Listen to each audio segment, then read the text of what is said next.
Give it up for Josh Johnson!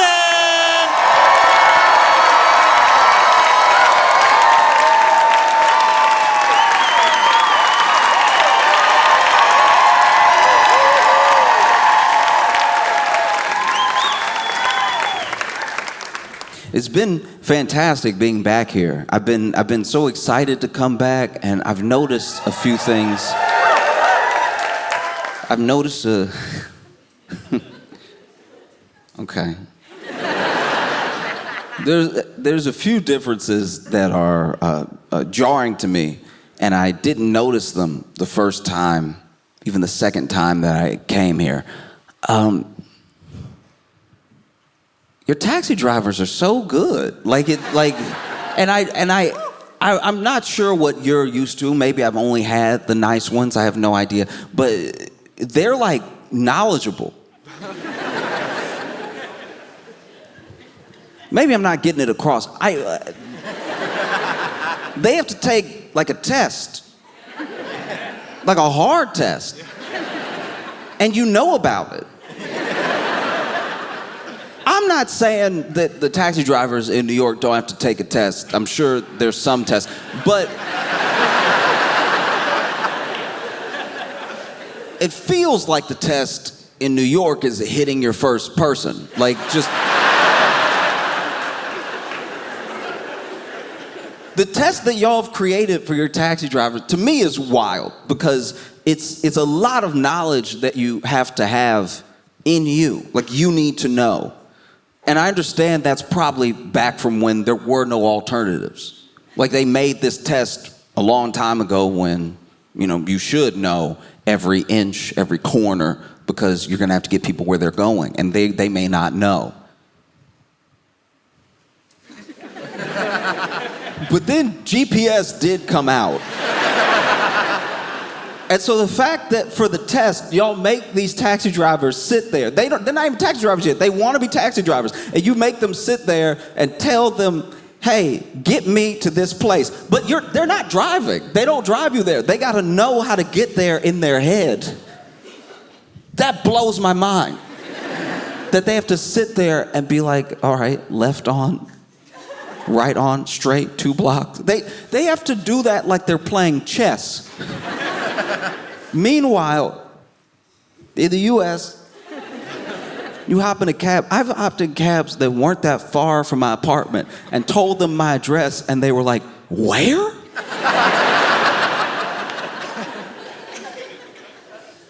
Like, I've been in a cab with the cab driver, and both of us are lost.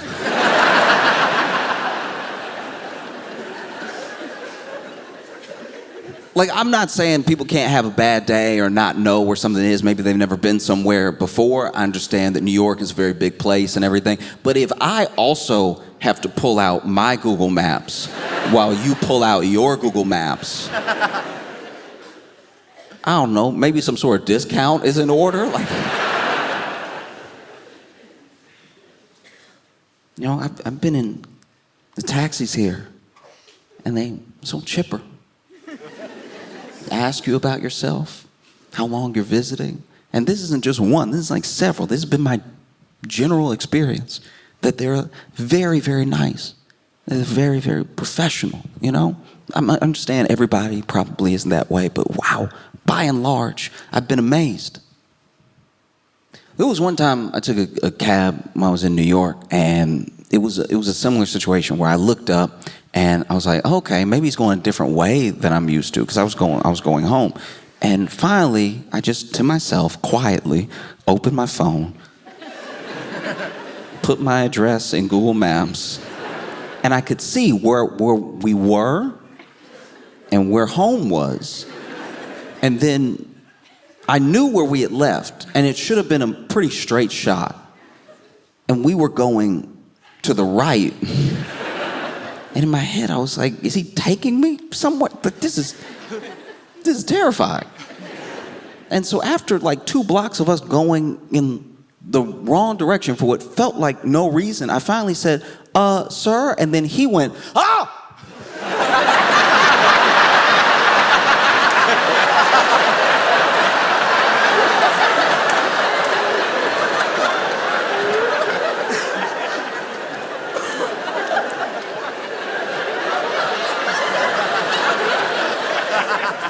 forgotten I was in the taxi.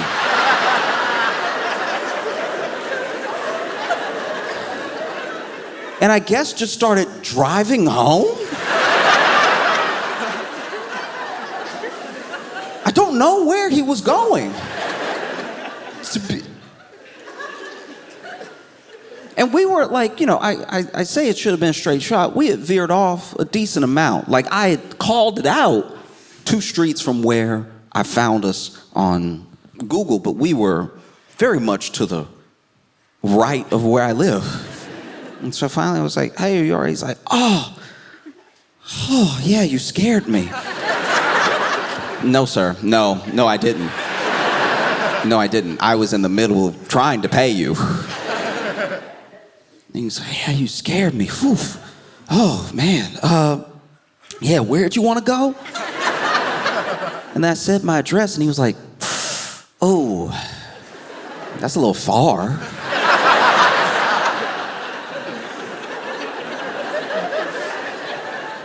Just saying, treasure what you have.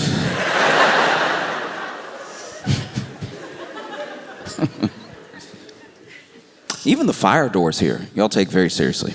The fire doors are big here. We have them in the U.S. too, except there's one big difference between our fire doors there and your fire doors here. Your fire doors open in,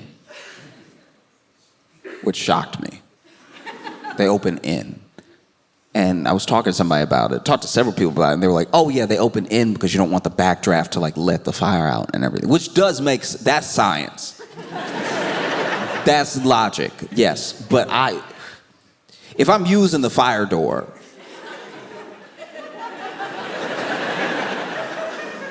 I would love to get out as fast as possible.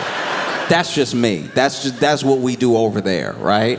Which might be why so many of our buildings last, I suppose. But I was like, why do y'all open them in? Like the people using the fire door trying to get out.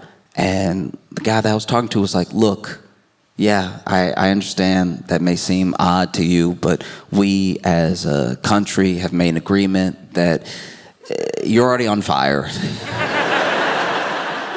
Be a gentleman about it and don't catch everyone else on fire, all right? I've been walking around London, been enjoying being here and everything. You know, it's hard to not just notice all the differences. Like what things are like where you're from and what things are like in the place that you're visiting. And I gotta say, wow, y'all really just walk out in front of the car like that. That is just...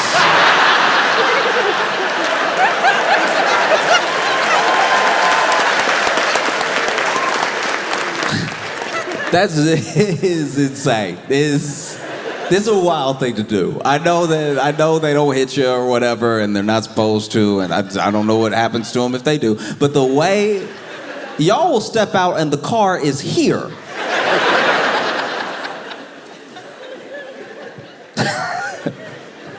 Wow. I'm not like a fighter. I don't know how. Jimmy, like I've tried before, but I fight the same way that I bake. After a while, I'm just doing stuff with my hands to do it, but I'm not sure if this is right and it's not getting us anywhere. You know?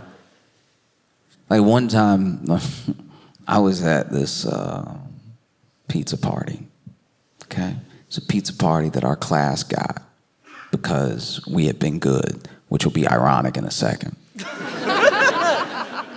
But the teacher, because we got this pizza party for being so good, the teacher had built trust in us, which was a huge mistake. And so the teacher ordered pizza for the class. We got all these pizzas and dished out like 2 slices for everybody. Pick any 2 slices of these 3 to 4 different kinds of pizza that you like. And then our teacher left the room. left the room, and I don't know where this teacher went. It wasn't until I got older that I could even read the signs and think back about it in a way that contextualized why this teacher may have left. I think the pizza party, I think the teacher leaving was because they were hungover. They clearly had to be hungover. This whole thing screams hungover because they left and they never came back. They never came back for the rest of the class. And so everybody's eating pizza. Some people are getting more full than others quicker and everything. And then finally, there was one slice left. And when I tell you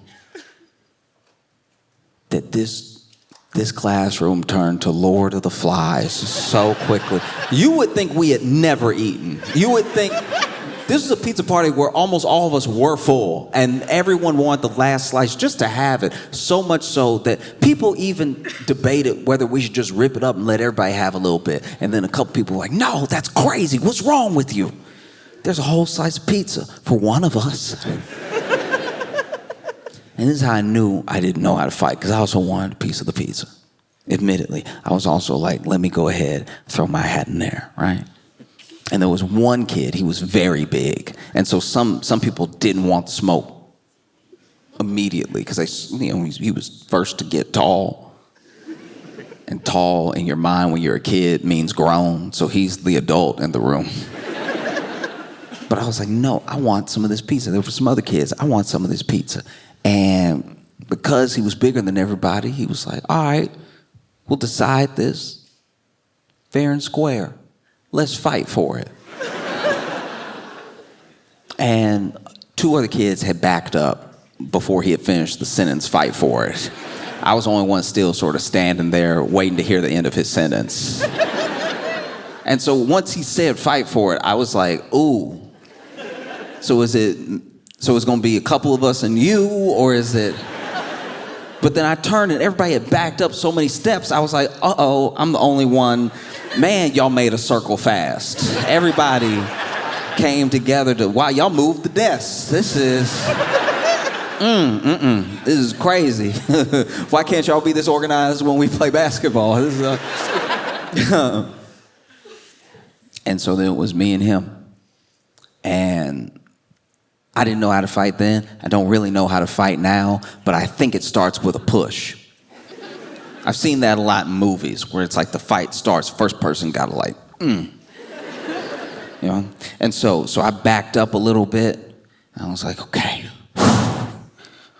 Okay. I'm gonna push him. He gonna fall down. He gonna explode. I'm gonna get some pizza. Also, you should know that your opponent doesn't know how to fight and to go easy on them when instead of this, they do this. This is salsa. And so I was like, okay. Right.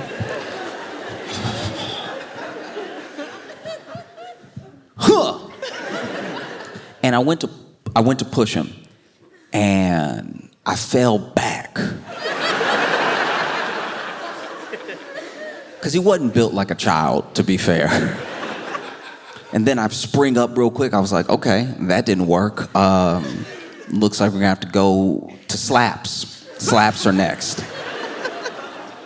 And so I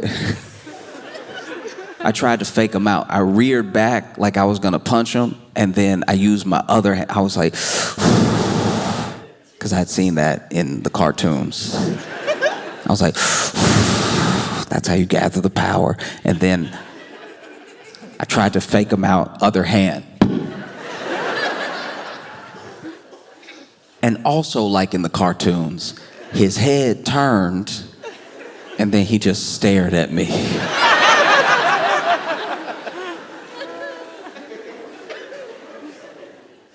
And before I could say, uh-oh, he punched me in my face, right? Now, you're never actually supposed to see yourself.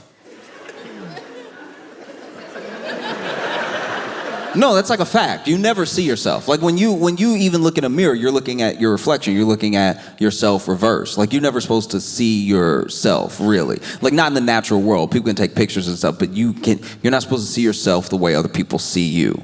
That's just That's a thing that I learned in school, right? That you never see yourself exactly the way other people see you. You see a version of yourself, and it's actually why sometimes you can get in your head, because the version of yourself you see might not reflect the version that other people see at all. And so sometimes you sound delusional off of how you see yourself versus what they see. I said all that to say they punched me so hard in the face that I think my eyes saw each other.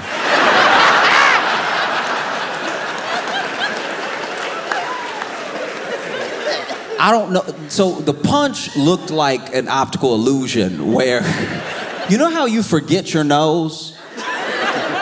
Like your nose is actually in your field of vision all the time, but your brain forgets it, or else a nose would be blocking everything that you see all the time. So then you don't see your nose, but it's right there. It's right in your face. And the punch worked the same way. I didn't really see it coming, and then I saw it for a second, and then it was gone, which is how I thought, oh, maybe my head is caved around his fist. Now, I know that this didn't happen, because if it happened, I wouldn't be here right now. But this is what it felt like, because I was like, oh, wow, it's coming fast. I saw it, and now I don't see it, but I feel it. That's crazy. Does he have superpowers? And then he reared back, right? And so I was like, all right, I think the best defense for whatever that was is to just start swinging. And so then I swung again, and you ever play Grand Theft Auto and fly out the car?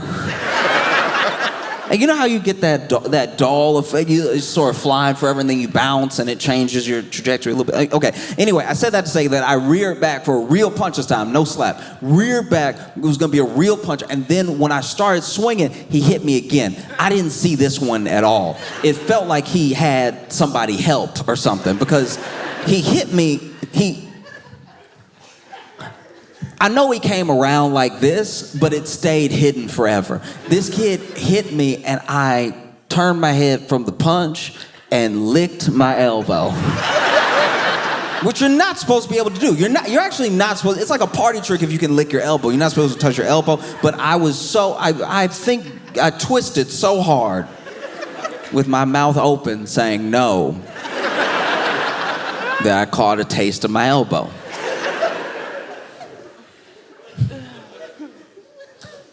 Whole reason I tell you about this is that years later, oh, he got the pizza, by the way.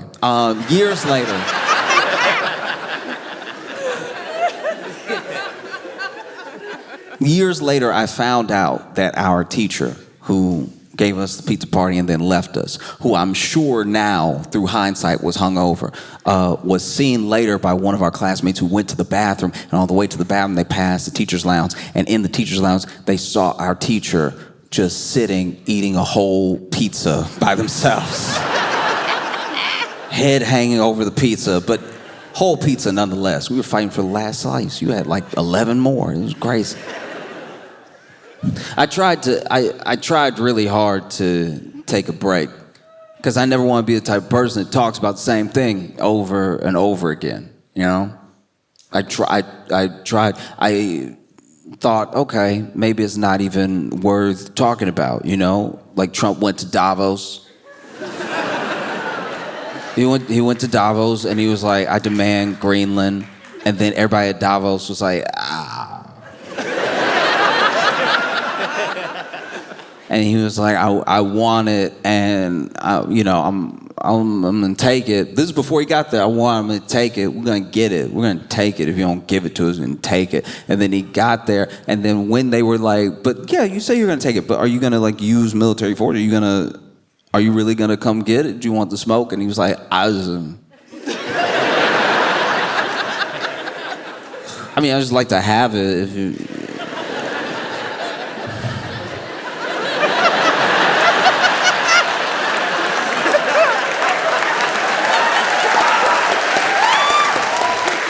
No, it's just if you want it, I don't know, if you just wanted to see me happy. No, if you felt like doing me a favor. You know what I'm saying? Like I thought we were friends, but whatever. It's cool.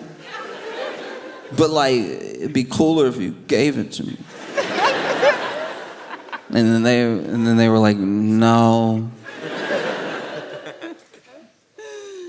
He was like, what about a little bit? What about some? Like, we're already there all the time. Maybe some. Maybe give me 2 pieces. Can I have 2 Greenlands? Just 2 little pieces. If it's okay with you. And then they went, they, negotiated. And from my understanding, what they have decided is that the areas where there's already a U.S. military base in Greenland, those pieces of land where that base is will be seen as like sovereign U.S. land, but no other land, no land that they weren't already on, is becoming U.S. land, which is not the same thing as taking Greenland. It's basically saying you can stand on the ground you're standing on like you were already standing there. Because you need to stand somewhere, I suppose.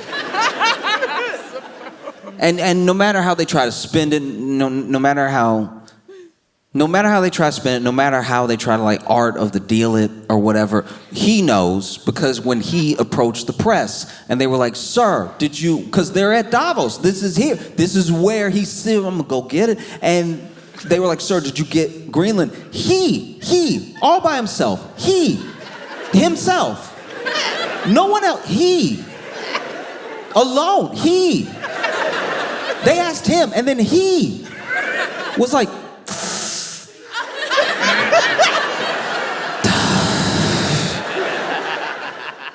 so you should have played it off. I thought you were gonna come out there and be like, we got some Greenland. Because technically you did get a little bit of Greenland, the Greenland you were already standing on. That's something, kind of. It's nothing like what you said, but it's something. It's like,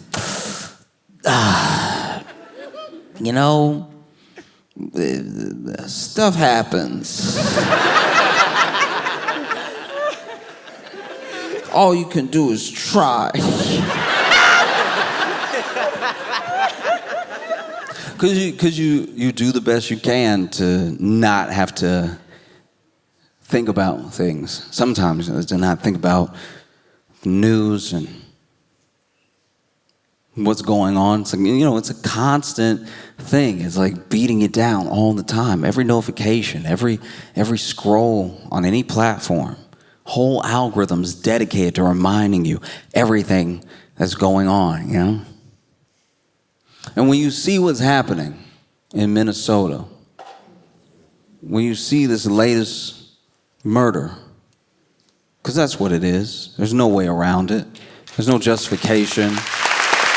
There's no both sides in it. By any manner of how you look at things, ethically, morally, legally, this thing was murder. And so you see Alex Preddy in Minneapolis, Minnesota, trying to take up for someone else, trying to defend someone else, right? ICE pushed this woman to the ground, and he stepped in the way, had his hands up. And they didn't just knock him to the ground. They pistol whipped him, they beat him, and they shot him. All of it on camera, all of it with people watching. And I think it's very easy to see something like that happen somewhere else, and while being shocked, while being disgusted and horrified, while understanding every transgression, every moral failing about it, it's very easy to say, this thing is horrible. Thank God it can't happen here. And the problem with thinking that way is that that's exactly how things happen here.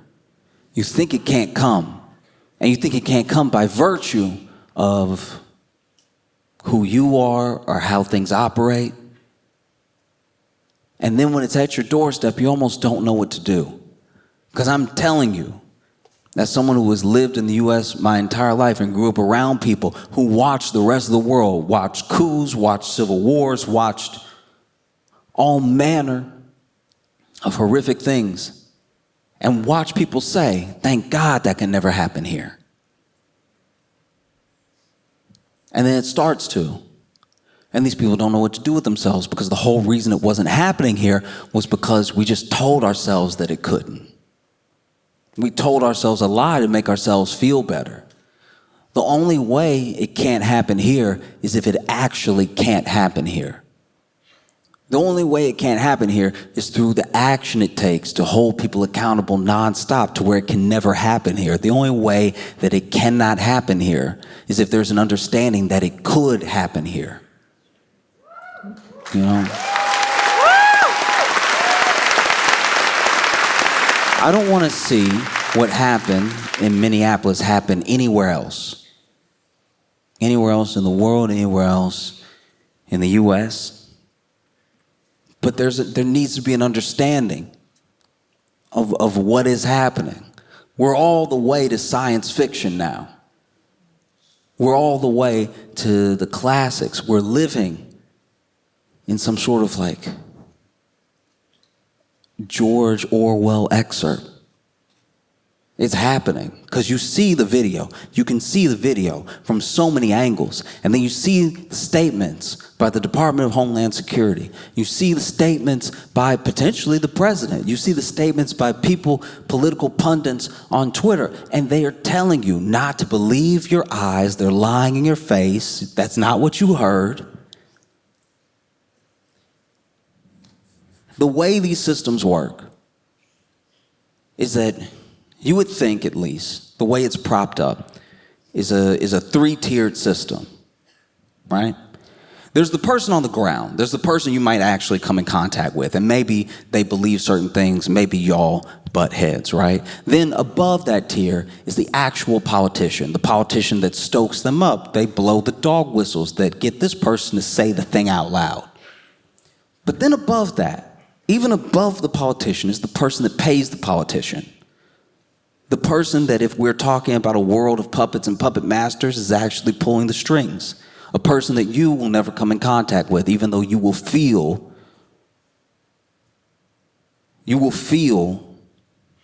the extension of their power. You know? We see these systems fighting each other, right? Because someone would ask, anyone could ask, where are the Democrats right now?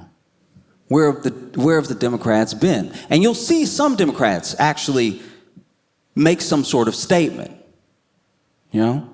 But the statement will, interestingly, not have the same bite that you would expect. Y'all are supposed to be the opposition party. What's happening? What's happening is that the same corporate interests pay both people. You know, there's one party that is a bit better at being an extension of those interests outwardly, openly. But the other party is paid to do nothing in the meantime. But make no mistake, both parties can be owned. It's why you should never, ever, you never put your faith in a party. You put your faith in people all the time. You never stop believing in people. People move those parties. Those parties don't mean anything. Parties don't believe in anything. It's the people in those parties that actually make action happen.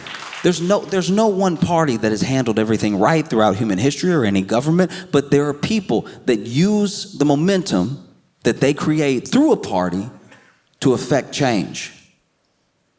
You know, they'll have you fighting over scraps, over whose scraps these should be. Meanwhile, they've broken off a whole piece for themselves. And the politician is perfectly happy to let them because they've already been paid off. You have to trust in the people that you meet.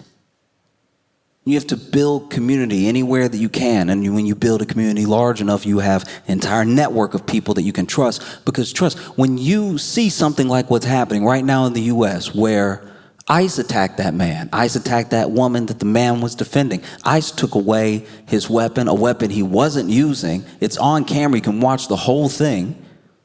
ICE beat that man. They shot him several times.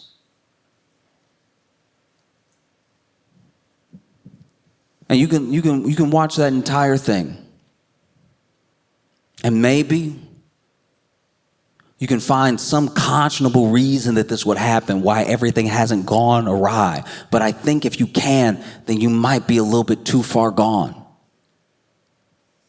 This thing was sick and it was illegal. And it's scary when your law is on the other side of legal. When you don't know what to do. And it's hard to know what to do. These are big forces we're talking about. You're talking about huge corporations, oligarchs, billionaires. I'm talking about senators. We're talking about politicians that have real meetings with people with power. So it's hard to know what to do. But you do what you can. You do everything that you can. I am not a fighter. I don't know how. I tried to fight for some pizza once. And I saw my own eyes. So maybe you're not a fighter. Maybe you organize. Maybe you're a connector. Maybe you do your best to bring people together.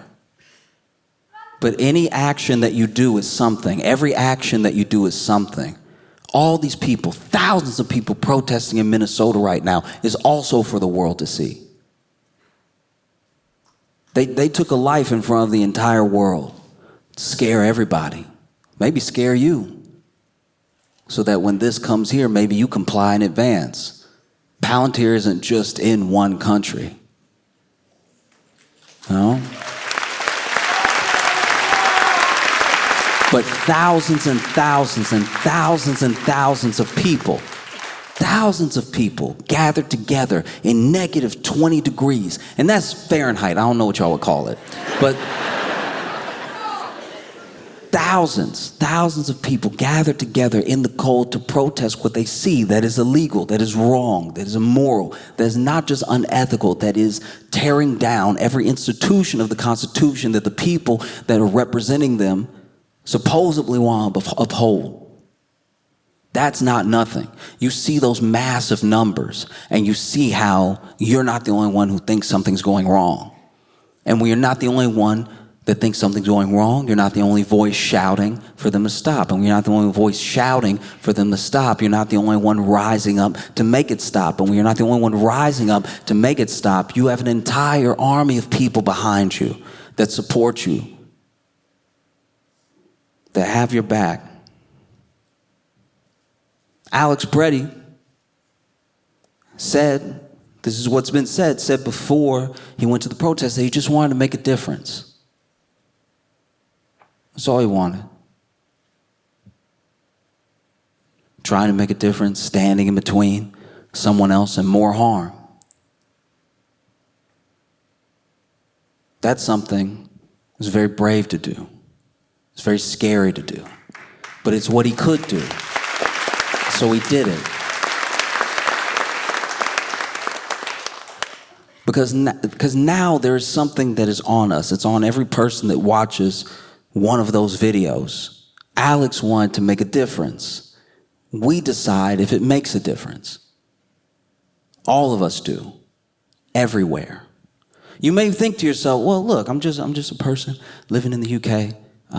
Don't know what I can do for the people in the U.S. You can let them hear your voice. You can let them know that you see what's happening, that no one's fooling you, that they have your support. You can make sure that what's happening there never happens here.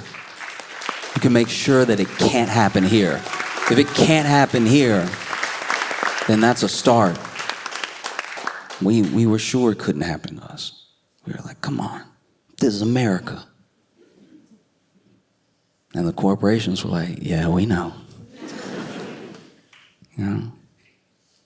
But I sincerely hope that every single one of you understand that your life is precious and it has more meaning to other people that you haven't met yet than you could ever imagine. And so anytime one of these things, one of these terrible events, one of these corporations, one of these billionaires, one of these politicians tries to make you feel small, you need to understand that they're just a person too. And they're a person that's scared. It's why they want to scare you. They can't scare you because you won't let it happen here. If you see anything like it happening, you just have to snuff that thing out. You just have to make sure you call it what it is. And from afar, the key is prevention. Alex Peretti said to people before he went to protest that he just wanted to make a difference. We decide what that difference is because they took him from us. So that difference has to mean something. It can't just mean something in the U.S. I think it has to mean something everywhere. Everywhere that this evil can go, the difference has to go.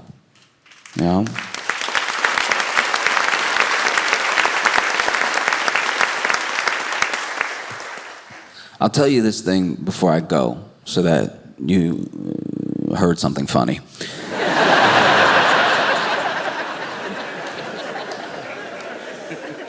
It is wild how when you come here and you be walking around, I can't help but compare. I'll take the tube and wow, this thing is very clean. I say that and you might be thinking to yourself, no, it's not clean. I saw a bag of crisps on the floor.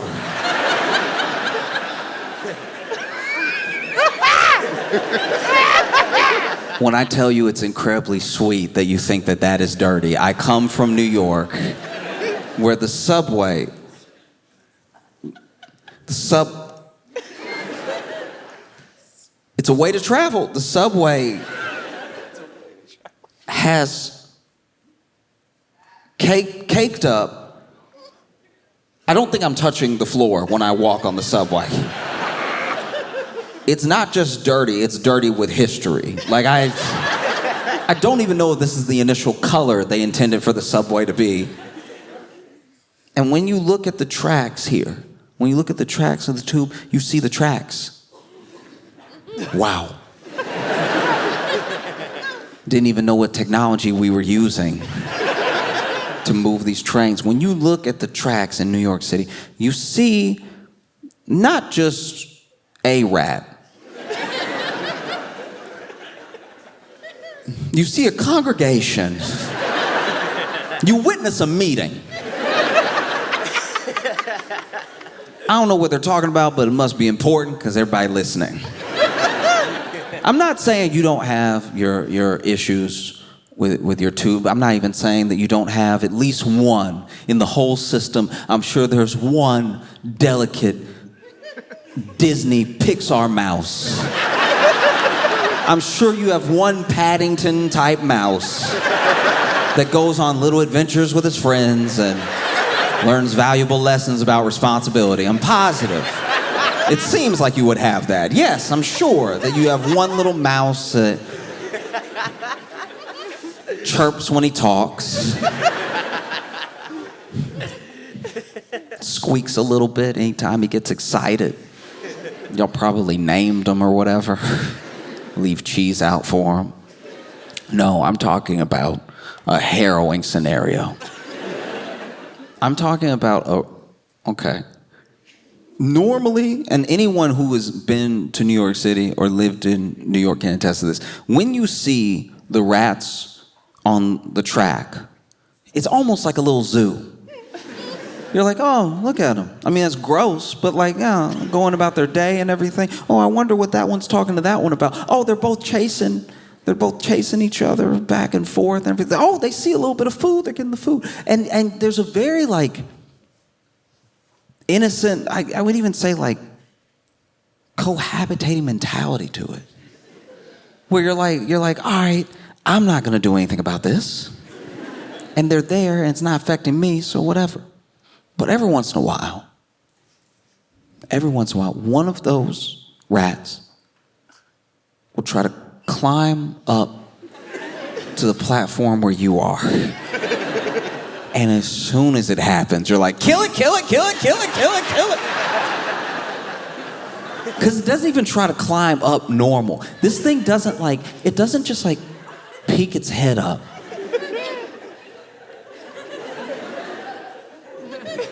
This thing...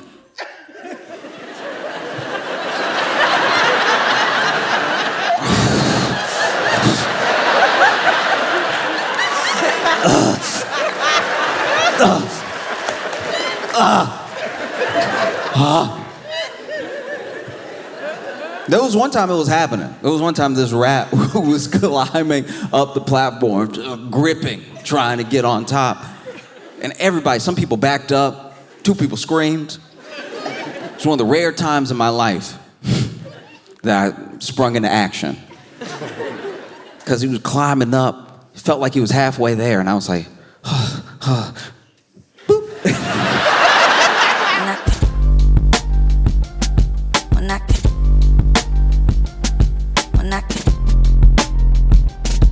Mira,